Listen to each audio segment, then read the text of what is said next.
som ani nečakal, ale je to bonusové, chápeš, k tomu zadarmo. Opa.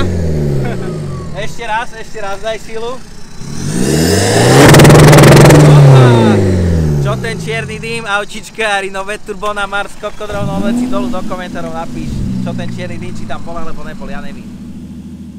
Ale manka mamulienka, čo sa pýtate?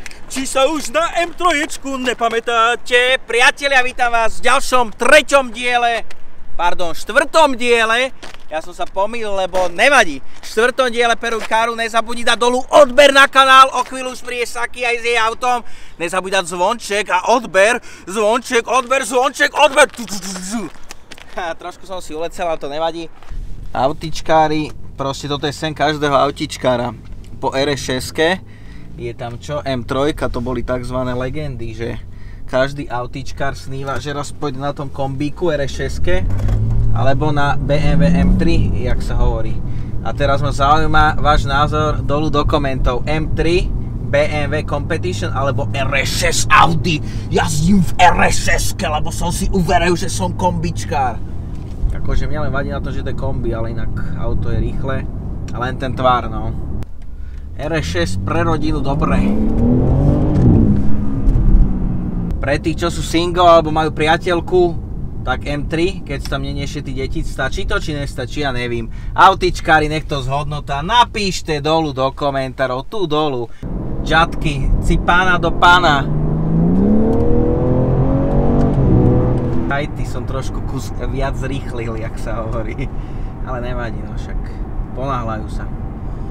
Jak sa hovorí, dajte si džatky a bude všetko v porádku. Že podľa tej mapy, jak sa hovorí, na slepej mape ideme. Že je to bez ulic, ale vie si domysleť desi, ne? Že keď pozná svoje mesto, svoj hud, že nikdy nemusí tankovať, lebo taká malá spotreba. Že stále plná nádrž, keď chodí Superbom, stále máš plnú. Aký máte názor na to, keď vám v týchto nových autách vypne motor, potom keď sa rozbehnete, zasa zapne, kazí sa to? Je to tzv. Kurvítko, jak hovoria autičkári, či je to dobré na spotrebu? Napíš dolu do komentov, veci autičkári, ja tomu nerozumím, ja to nevím. Víš, takto musíš chodiť nalepený, ako chodia niektorí ľudí poradne nalepení na volante, aby si videl všetko, aby si celé spektrum videl pred sebou. Je tam. Vždycky musíš byť poradne sústredený, nalepený na volante, brácho, lebo ty kone to nepustí tá sila.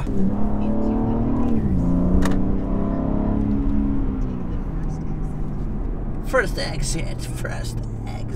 Choďte do piče. Strašne som z toho hotový. Normálne, niektorí autičkári presne vím, čo by si na tom aute porobili. Neprežívam to ako, že som normálne z toho v pohode. Lebo niektorí ľudia normálne, že si kúpia auto a spia v ňom potom mesiac. Mesiac v ňom spia a študujú si tú knižku, čo k tomu dostanú, tak si každý ten pupček, čo znamená, si to normálne študujú.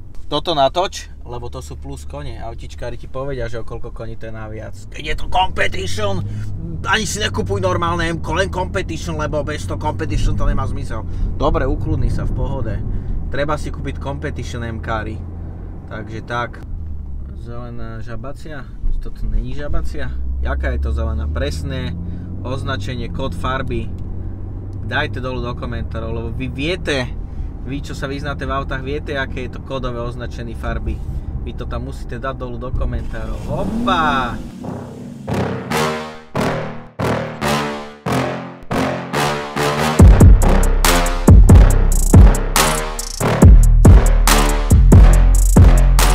Priatelia, ešte raz vás vítam v štvrtom diele Peruj Káru. Dneska tu máme šnúrky, nemám zaviazané, počkaj.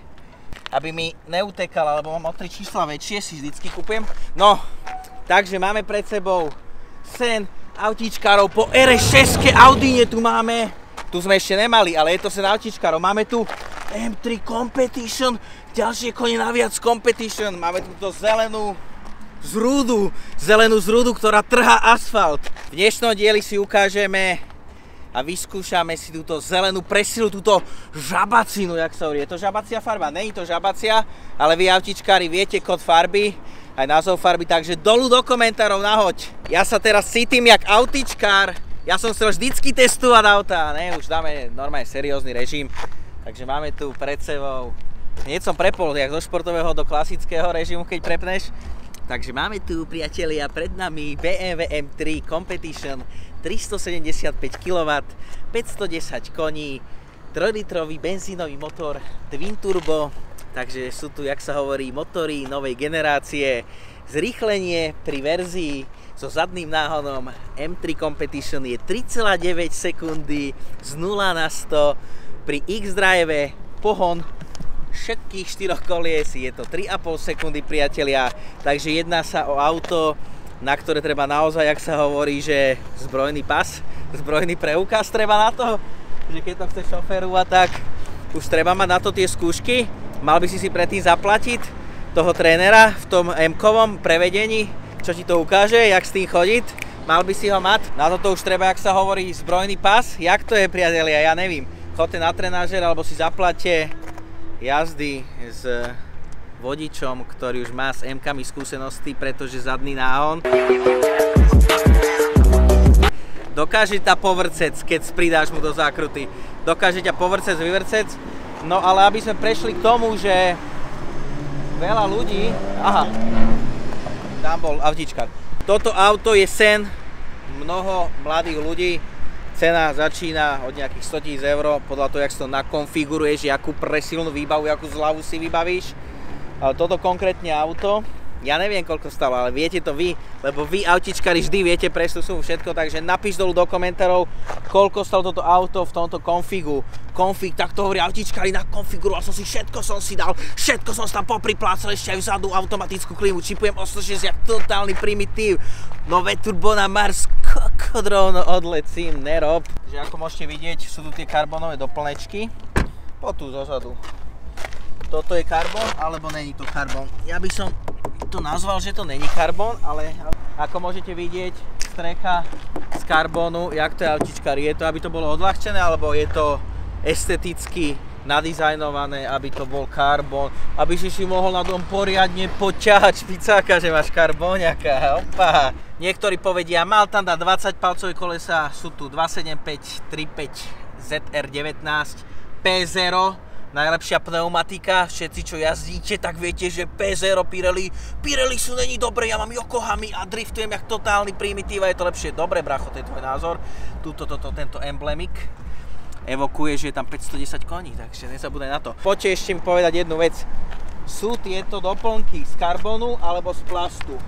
Približ to, sú to karbonové alebo plastové doplnky, lebo každý má na to iný názor. Ja viem, z čoho to je, ale nechám to na vás, lebo vy tomu rozumíte predsa najlepšie. Zadná kamera cúvacia. Je tam 360, sa ti to naklápa, preklápa. Ako môžete vidieť, žraločia plutva, jak mal Chico z filmu Čeluste, je tam. Ako môžete vidieť, vzadu sa viete pohodlne usadiť. Na dlhé trasy to asi nebude, ale na také krátke 100 km projížďky je to ideálne. Nebe do toho mi duní Harman Kardon. Nebe tu síce nemáme, není tu ten šíber, ale do toho mi duní Harman Kardon. Port na nabíjanie, keď máš iPhone, aby si mohol byť v presile. A ja si myslím, že vzadu je to miesta dosť. Dokáže sa tu posadiť aj človek s dlhšími nohami, takzvaný človek longový, takzvaná longová verzia človeka. Ja nemám také dlhé nohy, ale vidíte, ešte je tu miesto, ne? Je tam, sú tam! Laserové svetlá. Laserové svetlá, že aj keď máš desiny dodávky, tak s týmito svetlami vidíš všetko, kámo. Ty už vidíš predpovedať budúcnosť, že ti zasvietia aj tam, kde nevidíš, tak tie svetlá vidia, lebo to sú laser light. Dobre, ale to neriešme, to som si zase moc uletel. A neviem, že či to robiť seriózne alebo zábavne, lebo ja neviem. Ja sa im prepínam do dvoch modov, môže to byť aj seriózne, aj zábavné. Napíšte vy do komentárov, aké by ste chceli, aby boli tieto naše požady perujkáru auta. Ja si myslím, že musí to byť zábava aj trošku seriózne, lebo nikoho dneska nebaví len seriózne. A viete, aj tam 3 liter, vieš. Kámo, nebuď taký dohonený z toho, že wow. Určite každého zaujíma, že Peter, vieš, ale tieto nové auta už majú nové motory, ide sa dole downsizing, ide sa do tých 2 litrov, 3 litrov, je tu 3 liter V6, zvuk nechám na vás, posúďte vy autičkári, dáme tam aj klapky. A Ako môžete vidieť, klapky sú zapnuté. Niekto keby chcel písať, ale to neboli zapnuté klapky, to tak nebolo, ale kľud, bolo to dobre počuť.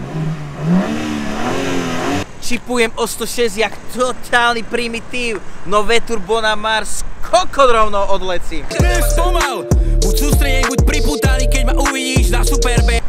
Nová pesnička Superb, nezabudni si to pustiť, keď si majiteľ hociakej Škody, pretože 2 liter diesel ti silu vždycky zaručí.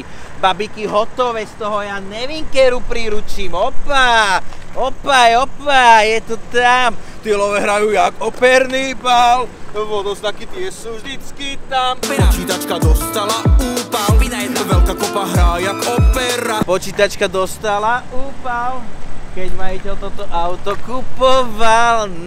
Nebolo to tam, tie rímy, Braško, AMG si nevšímaj, Brabusové. Skutočný zvuk som podstený, je to orchester, 510 koní, podricu je tam, sú tam. No a máme tu ešte, jak sa hovorí, doplnkový bonusový diel. Euro 4 je tam, jak sa hovorí. Ty ako majiteľ, poď povedať, na čo je toto? Slúži to ako na ťahanie. Áno, ale mal si s tým skúsenosť? Nie, ale pre nás to má význam ako tuning.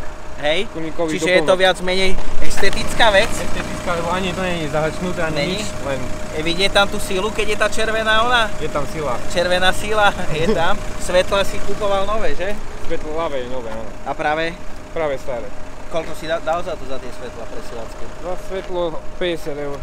Nie je tam nič, taký čipik tam je. Je? Na koľko koní? 140 kW, takže nejakých 190 koní. V základe to malo koľko? 150 koní. A jedná sa o jaký model? Jedna deviatka je to. A model? Je to Seat Leon, jednotkový. Aha, je tam polokoža, potom natočiť. Polokoža, rádio si dorában, Alpina. Všetko, jak som ho kupoval, tak je. Áno, je tam. Som ani nečakal, ale je to bonusové, chápeš, k tomu zadarmo. Opa. Ešte raz, daj silu. Čo ten čierny dým, autičkári, nové turbo na Mars, kokodrovno odleci dolu, do komentárov napíš. Autičkárske stránky, tieto keď budeš sledovať, tak proste začne byť z teba autičkár, aj keď si predtým chodil na kolobežke, chápeš tomu? Keď toto začneš raz sledovať, tak úplne nové turbo na Mars, kokodrovno odlecím, chápeš tomu? No a toto auto do dielu Peruj Caru zapožičalo Luxury Motors SK. Dole vám to strihnem, môžete si ho tam požičať, toto presilácké autíčko.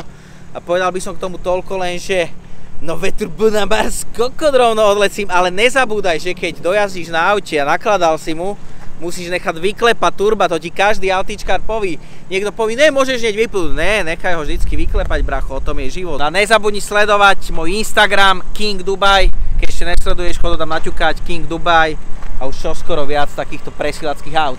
Nové turbo na Mars, kokodrovno odlecím, King Dubai, nezabudni to sledovať, dobre?